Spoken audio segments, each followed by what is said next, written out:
سیاسی جماعت تحریک لبیک ہے جس کو الیکشن کمیشن نے کلیئر قرار دے دیا. ابھی تک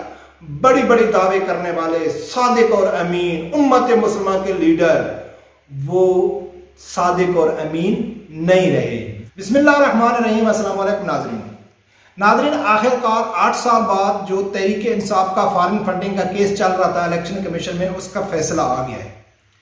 اس کے فیصلے سے ابھی بہت ساری چیزیں کلیئر نہیں ہیں, لیکن اس میں 2 چیزیں واضح ہو گئی ہیں, کلیئر ہو گئی ہیں, جو ریٹرن نہیں ہو سکتی, جو تاریخ کا حصہ بن گئی ہیں, جو پتھر کے اوپر لکیر بن گئی ہیں. 2 چیزیں تو بالکل واضح کلیئر ہو گئی ہیں, اور کچھ چیزیں ہیں جو ابھی کلیئر نہیں ہیں. میں سب سے پہلے آپ لوگوں کے سامنے رکھوں گا کہ 2 چیزیں جو کلیئر ہو گئی ہیں وہ کون سی ہیں, اور جو ابھی کلیئر نہیں ہیں ان کے اوپر کیا ہو سکتا ہے, کیا چانس ہیں, اس کے اوپر بھی بات کریں گے. سب سے پہلے ہم بات کرتے ہیں کہ دو چیزیں کلیئر ہو گئی ہیں. اس میں جو سب سے پہلی جو بات کلیئر ہوئی ہے وہ یہ ہوئی ہے کہ تحریک لبیک صادق اور امین اور فارن فنڈنگ کے کیس کے حوالے سے, الیکشن کمیشن کے حوالے سے عمران خان کے دور میں وزارت خارجہ کی رپورٹ کے مطابق تحریک انصاف جو تحریک لبیک ہے اس ٹائم تک پاکستان کی واحد جماعت ہے کہ جس کا الیکشن کمیشن نے اس کو فارن فنڈنگ کے حوالے سے کلیئر قرار دے دیا ہے. جی ہاں, جب اس نے دھرنا دیا تھا, علامہ خادم حسین رضوی رحمۃ اللہ علیہ نے دھرنا دیا تھا نون لیگ کے دور میں, تو اس ٹائم اس کے اوپر یہ الزام لگایا گیا تھا کہ اس کی فنڈنگ کا دیکھا جائے کہ ان کو فنڈنگ کہاں سے ہو رہی ہے. پی ٹی آئی کے دور میں بھی لگایا گیا تھا, وفا چودھری ہو گیا, اور بہت ساروں نے کہا تھا کہ ان کو باہر ملک سے فنڈنگ ہوتی ہے. تو عمران خان کے دور میں غالباً 2020 اور 21 میں الیکشن کمیشن نے اور وزارت داخلہ نے عمران خان کے دور میں تحریک لبیک کو کلیئر قرار دے دیا تھا کہ یہ پاکستان کی واحد جماعت ہے جن کا کیس الیکشن کمیشن میں چل رہا تھا, اس میں وہ کلیئر قرار دے دیا, اس میں کوئی ہیرا پھیری نہیں ہے. یہ چیز تو ایک واضح کلیئر ہے. دوسری یہ چیز کلیئر ہے کہ عمران خان کو جو ثاقب نثار نے خود ساختہ صادق اور امین کا سرٹیفکیٹ دیا تھا, اس کو آج الیکشن کمیشن نے پھاڑ کر ردی کی ٹوکری میں پھینک دیا ہے کہ عمران خان صادق اور امین نہیں ہے, یہ جھوٹا اور دھوکے باز ہے. اس نے الیکشن کمیشن کے کو بھی دھوکے میں رکھا اور پاکستانی عوام کو بھی دھوکے میں رکھا. اس کی جو فارن فنڈنگ تھی اس میں ہیرا پھیری نظر آ گئی, اس میں کئی اکاؤنٹس ہیں جو عمران خان نے شو نہیں کیے. باقی جو ہر سال جو پارٹی کا لیڈر ہوتا ہے, پارٹی کا سربراہ ہوتا ہے, وہ سائن کر کے سرٹیفکیٹ ایک ڈاکومنٹ جمع کراتا ہے کہ جو ہماری فنڈنگ ہو رہی ہے وہ کلیئر ہو رہی ہے, میں نے پورا چیک کیا ہے, تو اس کو غلط قرار دیا الیکشن کمیشن نے. اب آگے کیا ہوگا یہ جو بہت سارے لوگ جاننا چاہیں گے. ناظرین, اس میں تو کوئی 2 رائے بھی نہیں ہے,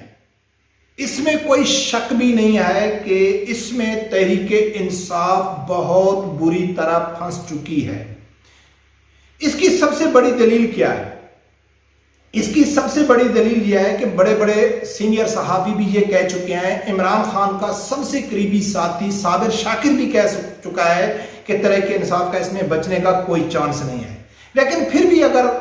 آپ لوگ نہیں مانتے, یا کچھ لوگ کہتے ہیں کہ یار نہیں ہے, یہ صحافی ہیں, ان کا کچھ نہیں ہوتا ہے, یہ کبھی کیا بول دیتے ہیں, کبھی کیا بول دیتے ہیں, لیکن اس سے بھی بڑی دلیل جو میں آپ لوگوں کے سامنے رکھتا ہوں. ہاں, آگے دیکھو, جو ابھی الیکشن کمیشن کا جو فیصلہ آیا ہے اس میں انہوں نے شو کاز نوٹس جاری کر دیا پی ٹی آئی کو, اور جو فیڈرل حکومت ہے اس کو نوٹس جاری کر دیا. ابھی یہ کیس جائے گا سپریم کورٹ میں. دیکھنے میں تو واضح ہو رہا ہے کہ اب اس کا جو سزا کا تعین ہے وہ کیا جائے گا. اس میں پوری پارٹی کا جو سربراہ عمران خان وہ نااہل ہو سکتے ہیں, پارٹی کا نشان ختم ہو سکتا ہے, وہ بہت کچھ ہے وہ جو سپریم کورٹ ڈیسائیڈ کرے گی کہ کون سی سزا اس کو دینی ہے. لیکن جو سب سے بڑی دلیل ہے کہ عمران خان بری طرح پھنس چکا ہے اگر کوئی ڈیلنگ نہیں ہوتی ہے, اگر کوئی مکا نہیں ہوتا ہے, کیونکہ آلریڈی صابر شاکر یہ کہہ چکا ہے کہ پی ٹی آئی کی یہی خواہش ہے کہ نون لیگ اور پیپل پارٹی کا بھی فیصلہ آ جائے, ہم تینوں پھنس جائیں, پھر تینوں بیٹھ کے مل کے عوام کو بے وقوف بنائیں, عوام کو دھوکے میں رکھیں, ان کو جتی کی نوک پہ رکھیں, اور مل کے کمپرومائز کر لیں اور اس قانون کو چینج کر لیں. پھر ہم اسرائیل سے پیسہ لیں, چاہے ہم انڈیا سے پیسہ لیں, کہیں سے بھی لیں, ہمارے اوپر کوئی قانونی کارروائی نہیں ہونی چاہیے. یہ ان 3 سیاسی بڑی جماعتوں کا جو اصل ان کا مقصد تھا. تو پہلے آ گیا عمران خان کا, اور جو سب سے بڑی دلیل کی میں بات کر رہا ہوں وہ اس لیے کر رہا ہوں کہ 8 سال سے یہ جو کیس پینڈنگ ہے, اس کی سب سے بڑی دلیل یہ ہے کہ اگر اس کیس میں کچھ غلط چیز نہیں تھی تو یہ پینڈنگ میں کیوں تھا. سب سے پہلی تو یہ دلیل ہو گئی۔ دوسرے نمبر پہ کہ جب بھی پی ٹی آئی سے جب اس فارن فنڈنگ کیس کے حوالے سے بات کی گئی تو انہوں نے دو باتیں ہمیشہ متضاد دو باتیں کی ہیں جو بالکل ٹکراتی ہیں۔ وہ کیسے؟ ایک تو پی ٹی آئی کے لوگ اور عمران خان کہتا ہے کہ بھائی اس میں کچھ نہیں ہے، ہمارا سب کچھ ڈکلیئر ہے، ہماری کوئی ممنوعہ فنڈنگ نہیں ہے، ہمارے جو اوورسیز ہیں، ہمارے جو پارٹی کے یعنی کہ محبت کرنے والے کارکن ہیں وہ ہم کو فنڈنگ دیتے ہیں، لیگل ذریعے سے ہمارے پاس فنڈنگ آئی ہے، تو یہ الیکشن کمیشن یعنی کہ غیر جانبدار نہیں ہے، یہ جانبدارانہ فیصلہ کر رہا ہے، یعنی کہ بار بار الیکشن کمیشن کے اوپر اٹیک کر رہے تھے کہ بھائی یہ ہمارے اس میں کچھ بھی نہیں ہے۔ ویسے ان لوگوں نے کیس بنایا ہوا ہے، سیاسی کیس بنایا ہوا ہے۔ ایک تو تحریک انصاف کا یہ موقف شروع سے تھا، لیکن دوسری طرف جو ان سے ٹکراتا تھا بار بار، عقل والوں کے لیے اشارہ ہی کافی ہوتی ہے، جو بار بار عمران خان کہتا تھا اور پی ٹی آئی کے رہنما کہتے تھے کہ بھائی نون لیگ اور پیپل پارٹی کا کیوں نہیں آ رہا ہے؟ ہماری خواہش ہے کہ ہمارے ساتھ ساتھ نون لیگ اور پی ٹی آئی کا، نون لیگ اور پیپل پارٹی کا بھی سنایا جائے۔ بھائی جب آپ کہتے ہیں کہ آپ کی ہر چیز کلیئر ہے، کوئی غیر ممنوعہ فنڈنگ نہیں ہے، آپ کے کاغذات ڈاکومنٹ سب کلیئر ہیں، تو پھر آپ کا نون لیگ اور پیپل پارٹی کا نام لینے کی کیا ضرورت ہے؟ آپ کا کلیئر ہے، آپ کو الیکشن کمیشن کلیئر کرا دے گا۔ تو اس سے یہ ثابت ہوتا ہے وہی ثابت شاہ کا جو کہا تھا کہ بھئی ان کی یہی خواہش ہے کہ ساتھ ساتھ پیپل پارٹی کا بھی آ جائے اور نون لیگ کا بھی آ جائے۔ جب تینوں کا غلط ہوگا، تینوں نے فنڈنگ باہر سے لیا ہے، تو پھر ہم کیا کریں گے؟ مل بیٹھ کے کھائیں گے، کمپرومائز کر لیں گے، ڈیل کر لیں گے، عوام کو رکھیں گے جتی کی نوک پہ، پھر ہم اپنی قانون سازی کر کے جو مرضی ہم کرتے رہیں، چاہے اسرائیل سے پیسہ لیتے رہیں، جس سے بھی لیتے رہیں، اور پارٹی کے نام سے لے کے اپنے پارٹی سربراہ کو جاتا رہے گا، ان کے اہم جو رہنما ہیں ان کو جاتا رہے گا۔ تو یہ اب ناظرین دیکھنا یہ ہے، یہ تو میں آپ لوگوں کے سامنے واضح کر دوں، بڑے بڑے سیاسی تجزیے، بڑے بڑے تبصرے ہوں گے، لیکن حقیقت یہ ہے کہ اگر کوئی ڈیل نہیں ہوتی، اگر اسٹیبلشمنٹ کا کردار نہیں ہوتا، اگر کوئی نون لیگ اور پیپل پارٹی سے ان کا آپس میں کوئی مکا نہیں ہو جاتا، کسی پوائنٹ کے اوپر ان کا آپس میں اتحاد نہیں ہو جاتا، تو عمران خان کا بچنا ناممکن ہے۔ اگر میری رائے لی جائے تو مجھے تو مشکل لگتا ہے، نہیں لگتا ہے۔ کیوں کہ میرا شروع سے یہ موقف ہے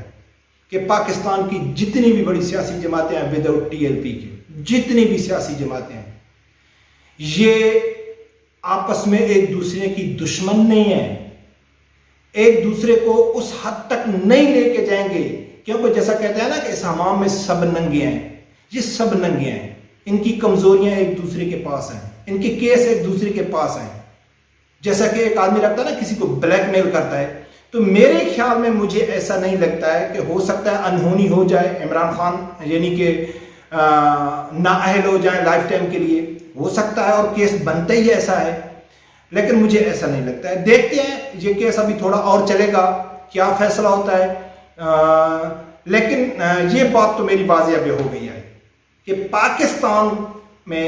واحد سیاسی جماعت تحریک لبیک ہے جس کو الیکشن کمیشن نے کلیئر کرا دے دیا۔ ابھی تک بڑی بڑی دعوے کرنے والے صادق اور امین امت مسلمان کے لیڈر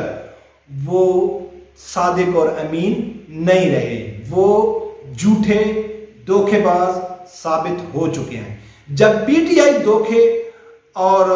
منافقت اور یعنی کہ جھوٹی ثابت ہو چکی ہے، تو اس کا مقصد ہے پیپل پارٹی اور نون لیگ تو کنفرم ہے، اس میں تو کوئی شک بھی نہیں ہے۔ اور الحمدللہ واحد جماعت اس ٹائم ٹی ایل پی ہے جو فارم فنڈنگ کے حوالے سے بالکل کلیئر ہے۔ اب عوام کو سوچنا چاہیے، شخصیات کے پیچھے بھاگیں گے، شخصیات کے پجاری ہیں یا نظریات کے ہیں؟ اگر نظریات کو وہ اگر اہمیت دیتے ہیں تو اس ٹائم واحد جماعت وہی ہے، ٹی ایل پی ہے، باقی تو سب چور ہیں، سب ڈاکو ہیں، سب بے ایمان ہیں، یہ ثابت ہو چکا ہے۔ رب پروردگار سے یہی دعا ہے کہ اللہ تعالیٰ ہر آدمی کو حق سچ سننے کی اور اس کے ساتھ کھڑے ہونے کی توفیق عطا فرمائے۔ اللہ حافظ۔